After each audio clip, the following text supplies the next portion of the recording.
Pour ce 7e épisode de TRS OII questions et réponses, je vais me prêter à un jeu de vrai ou faux autour de cet indicateur de performance. Affirmation numéro 1, le TRS ne peut pas dépasser 100% car c'est là une valeur théorique inatteignable. La réponse est faux, le TRS peut dépasser 100%. N'oublions pas que le TRS est un rapport entre deux nombres, celui exprimant le nombre de pièces bonnes réalisées et celui du nombre de pièces théoriquement réalisables. Il suffit que le dénominateur soit sous-estimé pour que le rapport puisse dépasser 100%.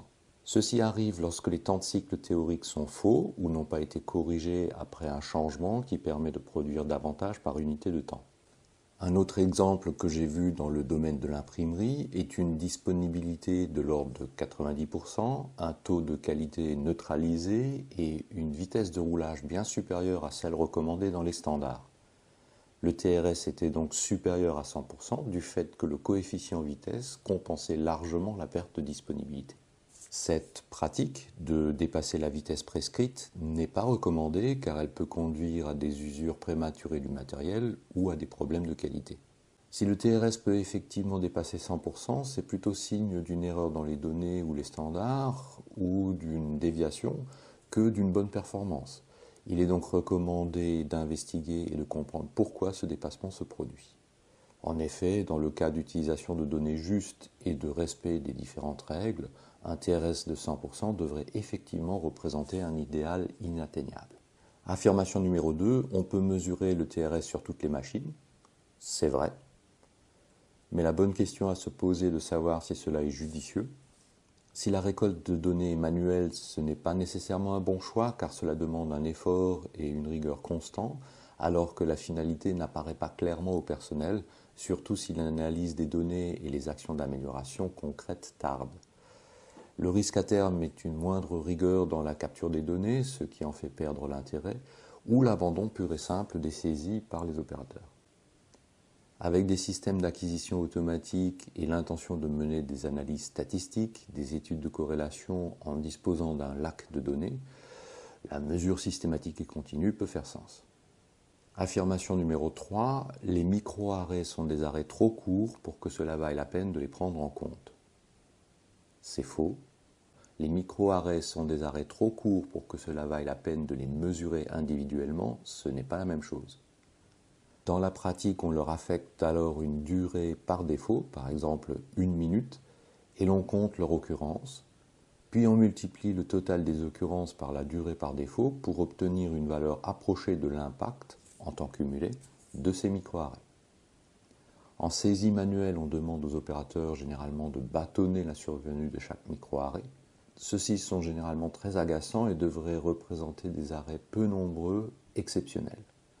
Si à l'inverse ils sont nombreux et même si leur impact quant à la dégradation du TRS est peu importante, il faut absolument s'employer à les réduire parce que ce sont des irritants au quotidien pour les opérateurs.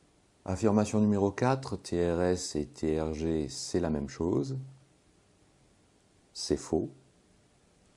Le taux de rendement synthétique TRS mesure une performance opérationnelle à partir du moment où une charge est planifiée sur une machine. Autrement dit, on a décidé de produire telle quantité sur telle machine, puis on vérifie la performance de cette production comparativement au standard. Le taux de rendement global TRG mesure, lui, la performance corrigée du taux d'engagement.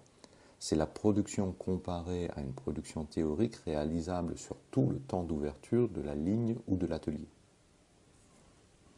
Avec la mesure du TRG, on met en évidence les pertes d'opportunité d'exploiter une capacité installée, le degré de saturation des capacités installées ou plus généralement le degré d'adéquation des capacités à la charge. Ainsi, une machine ou une ligne peut afficher un excellent TRS supérieur à 80% tout en ne tournant que 30% du temps d'ouverture. Le TRS permet d'apprécier la performance opérationnelle alors que le TRS mesure de manière plus vaste l'intensité d'emploi et la planification de la charge des moyens. Néanmoins, lorsque la mesure concerne une ressource goulot, TRS et TRG devraient se confondre puisque tout le temps disponible, le temps d'ouverture, doit être utilisé pour produire et par définition même du goulot, ce temps est insuffisant. Affirmation numéro 5. Il n'est pas nécessaire de maximiser le TRS sur toutes les ressources pour maximiser la performance d'une ligne de production. C'est vrai. De manière générale, en présence de ressources hétérogènes, la somme des optimums locaux ne peut pas conduire à l'optimum global. Sur une ligne de production, les objectifs de productivité des différentes machines peuvent être antagonistes entre eux, ou du fait des interdépendances entre les ressources, la recherche de la productivité maximale à chaque étape peut ne pas conduire à l'optimum global. Pour maximiser la performance d'une ligne ou d'un processus en termes de débit par unité de temps, il faut se concentrer de manière obsessionnelle sur la maximisation de la performance de la ressource goulot. Celle-ci représente le facteur limitant de toute la ligne ou de tout le processus. Si vous avez aimé cet épisode, n'hésitez pas à le faire savoir et à le partager. Merci et à bientôt sur l'un de mes médias.